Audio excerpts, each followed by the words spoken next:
At the beginning of that relationship,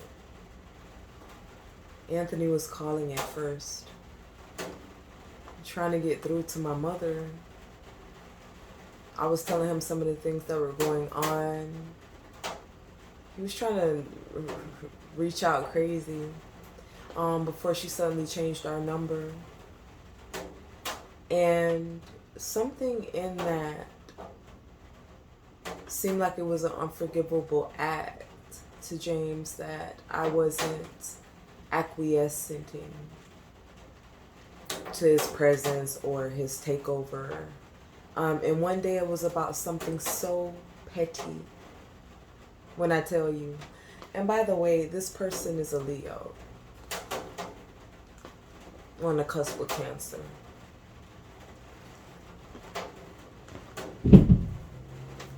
And my mother is a Capricorn, one of the, in fact, the coldest sign out of all the signs. And I had saw her always triumph in situations, whether it was work, play, these men. Like, I always saw her win and get the last laugh. Until James. In either which way, I wasn't accepting of him. He wasn't going to buy me. I felt like he was up to something, and there was just more to him than what was being said to his daughter too.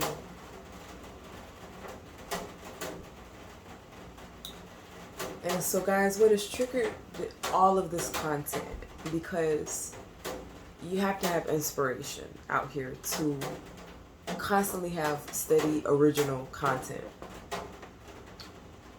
was a man by the name of Quinton, the associate director, if I'm not mistaken, on YouTube. A recent video of his that delved into the spiritual and demonic aspects of narcissistic personality disorder. There's some of the occult aspects, demonic, dark elements, black magic. And as I listened to this video, it resonated to my soul, you guys. I mean, because he talked about something that for so long I was trying to figure out. I was looking it up. I was asking around about it. And it was like an epiphany. Okay, it was like, oh my God, okay. One night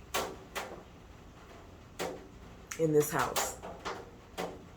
Okay, hold on. Let me, okay. One of the main reasons I didn't trust him is that he was living with his own oldest daughter. Seemingly with these lives lost of his wife and his middle child, Lauren. And without much mention of them, and seemingly desperately seeking a place to live and be. And that this man preyed on my mother and her vulnerability and her need for a masculine presence or essence in her life. She had probably felt devoid of Anthony. And so to rush head first into this, he was so quick to want to move in with nothing, just clothes and buying a bunch of shit, this is to buy his way, to bide his time.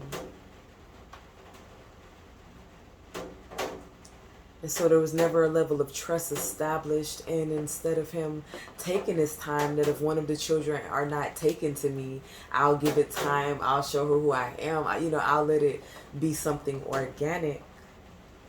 That he took it as a personal affront. I was the child in the situation, but attacked me and my whole life.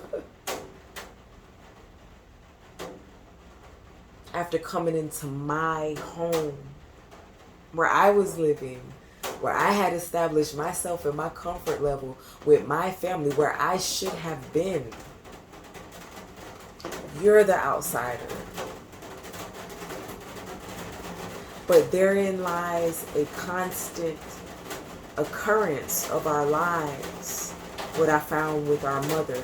And guys, forgive me for my lack of eye contact. I have to be in the spirit with this one.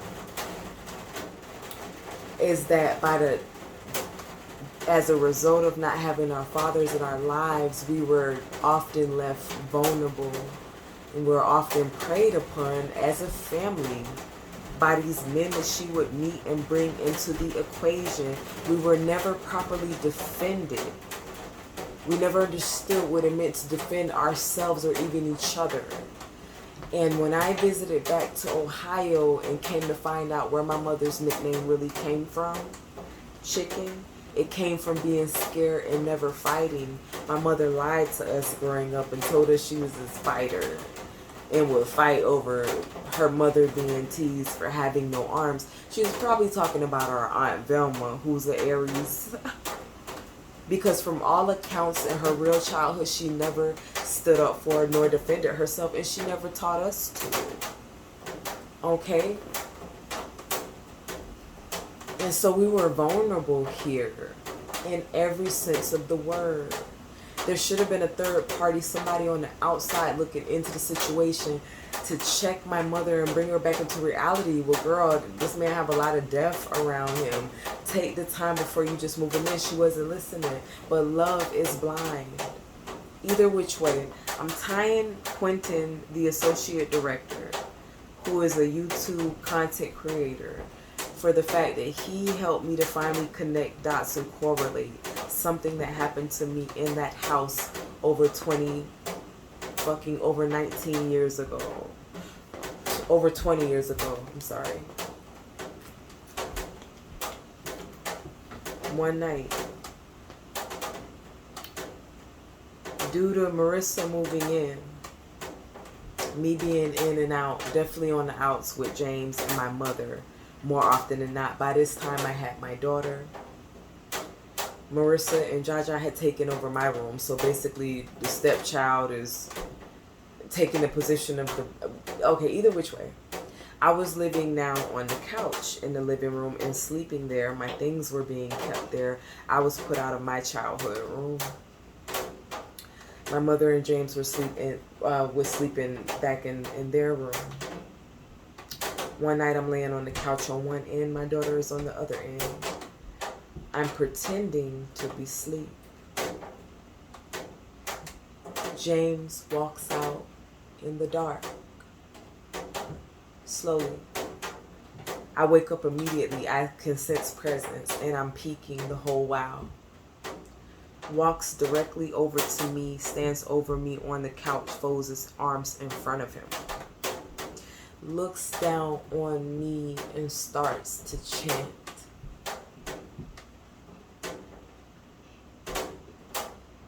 Quinton, for the first time in my life, made that instant make sense to me. And what he said this is a curse. And that if you're actually unconscious, meaning actually sleep, it could have been made manifest. My daughter actually was asleep. He walks off. Immediately when he walks off, I get up and I walk into my sister's room and I tell them I grab my daughter and tell them what happened. At some point, he must have came back out, saw that I wasn't there, went and got my mother. My mother comes over to our room, well, my former room, and says, "What's going on?" I tell her. She doesn't believe me. And I remember her words so vivid. It's like it could have been yesterday, that you expect this whole house to be in an uproar over you. Girl, turn these lights out and go to bed.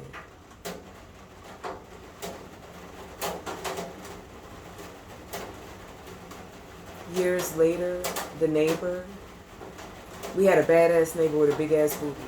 Okay, like I remember her to this day. And would be telling us off and on, your dad he was never my dad, but the man that your mother is with, I catch him looking in my windows all the time. Told my mother, her and him would sit back and laugh and not believe it.